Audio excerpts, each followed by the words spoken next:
အားလုံးပဲခရစ်တော်ရဲ့နာမ၌မင်္ဂလာပါမိတ်ဆွေဒီကနေ့လောကကြီးကတော့တစ်နေ့ပြီးတစ်နေ့ထူးခြားဆန်းပြားစွာယိုယွင်းပျက်စီးလာစမြဲပါလူတွေအချင်းချင်းကလည်းမေတ္တာတရားကိုချင်းစာတရားတွေကင်းမဲ့လာကြပါပြီလူကိုလူလို့မမြင်တတ်တဲ့လူတွေကလည်းလောကကြီးထဲမှာများတစ်ထက်များလာနေပါပြီစစ်မဲ့ဘေးဒဏ်တွေကလည်းများပြားလာနေပါတယ်နေရာဒေသအတီးတီးမှာတူမတူတဲ့ဒုက္ခဆင်းရဲပူပင်တောကတွေငတ်မွတ်ခေါင်းပါခြင်းဘေးအန္တရာယ်တွေဆက်ရောက်နေပါပြီပျောက်ကင်းစေတဲ့ဆေးမရှိတဲ့အနာရောဂါတွေကလည်းများတစ်ထက်များလာနေပါတယ်လောကကြီးကိုကြည့်လိုက်တဲ့အခါမှာအရာအလုံးဟာကြောက်စရာဖြစ်နေပါပြီတနေ့ပြီးတနေ့မီဒီယာတွေအထက်မှာလည်းတည်င်းကောင်းထက်တည်င်းဆိုးတွေပဲများနေပါတယ်မိတ်ဆွေတတိထားမိမှာပါတနေ့ပြီးတနေ့လူတွေတည်တဲ့တည်လုံးကလည်းများတစ်ထက်များတိုးတစ်ထက်တိုးလာနေပါတယ်မျက်စိတမိတ်လက်တစ်ပြတ်မှာလူတွေထောင်တောင်းသိန်းပေါင်းများစွာတည်ကြည်ပျက်စီးနေကြပါတယ်ဒီလိုအခြေအနေဆိုးတွေဖြစ်ပျက်နေတဲ့လောကကြီးထဲမှာမနှက်ပြန်ပါဖြစ်မလဲမတိတဲ့လောကထဲမှာအသက်ရှင်တဲ့မိတ်ဆွေတည့်ရဲ့ရွေးချယ်မှုဟာမှန်ကန်ပါစေရွေးချယ်မှုမားတွားရင်တော့ယခုဘဝတင်တာမကပါဘူးထာဝရကာလအထိဆိုးကျိုးကတော့ကျွန်တော်တို့ခံစားရမှာဖြစ်ပါတယ်မိတ်ဆွေစကားပုံတစ်ခုရှိပါတယ်တောင်ယာခုံးမားရင်တစ်နှစ်အိမ်ထောင်ပြုမားရင်တစ်တက်လို့ပြောကြပါတယ်ဒါပေမဲ့အရေးကြီးတဲ့အရာတစ်ခုဂျန်နေပါသေးတယ်အဲ့ဒီအရာကတော့ကိုးကွယ်မှုယုံကြည်မှုမားတွားရင်တော့ထာဝရကာလအထိပါအခုဒီဗီဒီယိုကိုကြည့်နေတဲ့မိတ်ဆွေဒီနေ့ကျွန်တော်ရဲ့တည်ခြင်းတရားဟာလေတည်ခြင်းနေ့ဟာလေဘယ်နေ့လဲဆိုတာမသိနိုင်ပါဘူး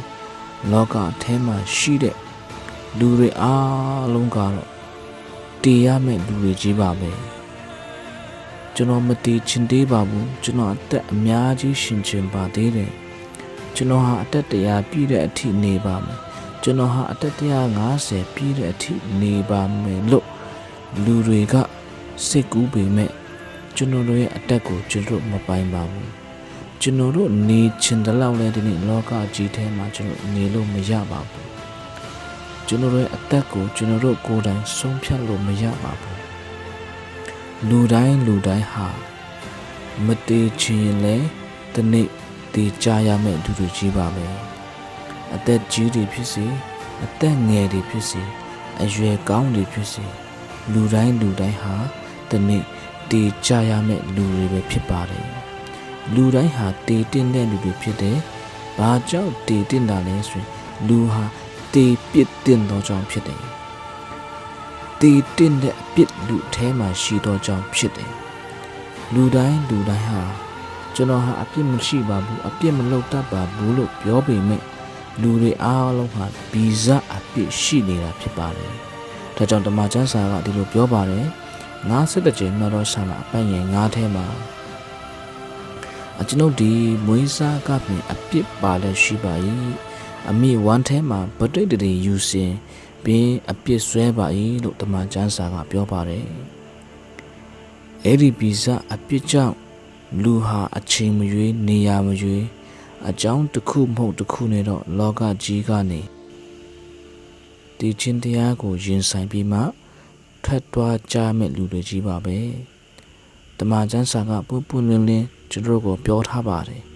ရောမဩဝါဒစာအခန်းကြီး6အပိုင်ငယ်23ထဲမှာအပြစ်တရား၏အခါကတည်ခြင်းပေသည်လို့ပြောပါတယ်လူတွေဟာမတည်ခြင်းဘူးလို့ပြောရင်လည်းဒီနေ့တည်ရကြမဲ့လူတွေကြီးပါပဲတယောက်နဲ့တယောက်ဘဝရဲ့နှိကုံတည်ခြင်းတရားကအကြောင်းမတူပါဘူးတချို့သောသူတွေ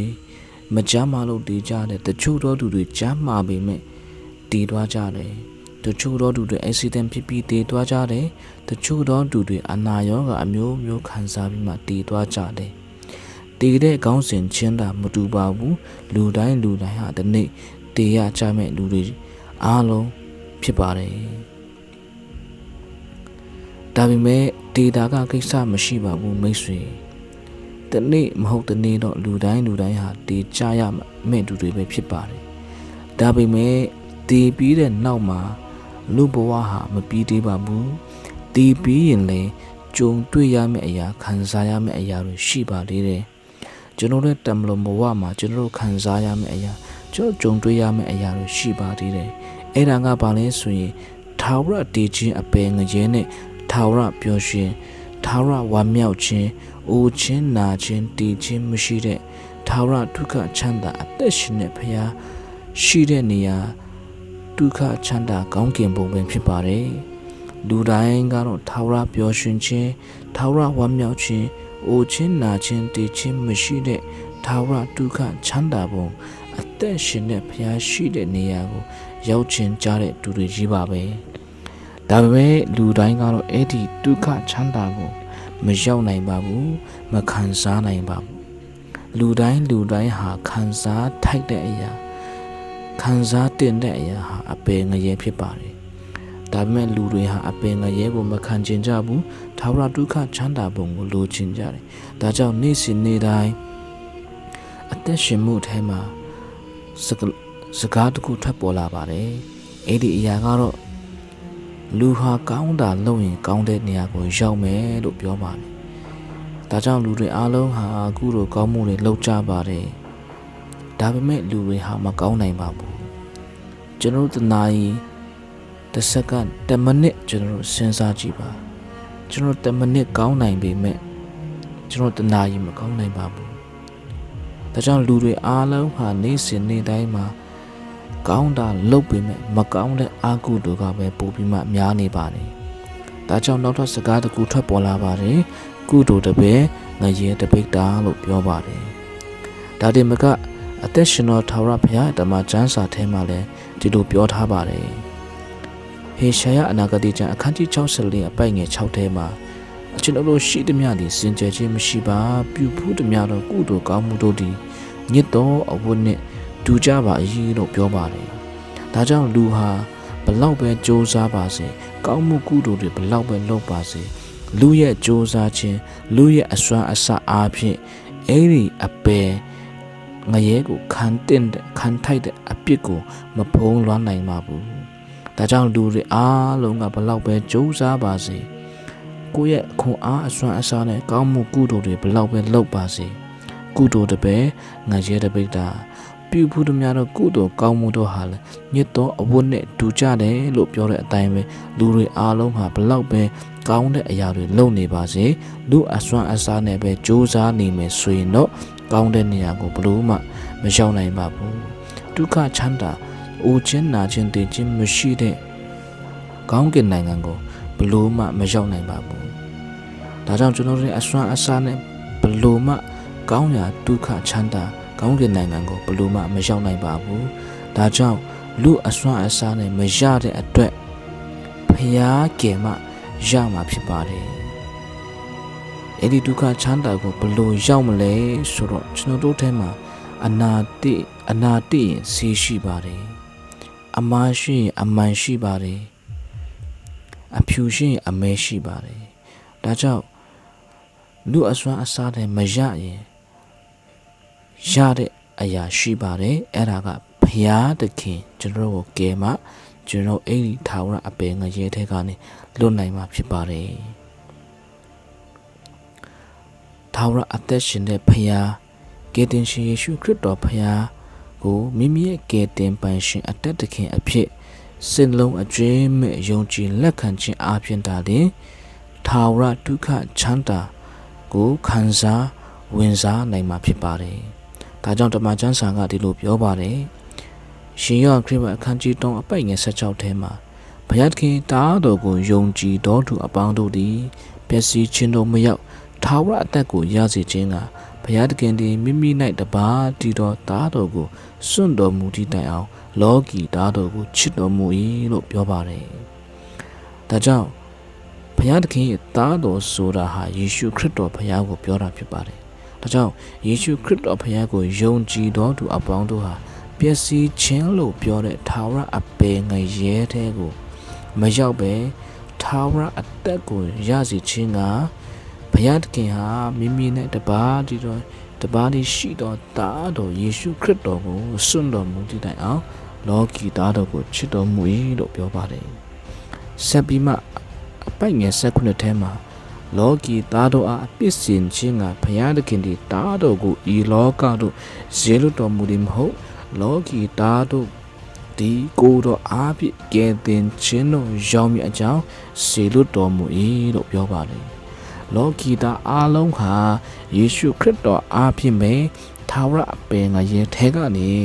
လွတ်မြောက်ခြင်းကယ်တင်ခြင်းတို့ရောက်နိုင်မှာဖြစ်တယ်။ဒါကြောင့်မိတ်ဆွေယနေ့လောကထဲမှာဘလောက်ပဲဆင်းရဲဒုက္ခဘေးအန္တရာယ်ကြုံတွေ့နေရပါစေတမလွန်မှာထာဝရအပင်ငရဲဒုက္ခဆင်းရဲကိုတော့ဆက်ပြီးမိတ်ဆွေကိုမခံစားစေချင်ပါဘူး။ဒါကြောင့်ဒီဗီဒီယိုကြည့်နေတဲ့မိတ်ဆွေ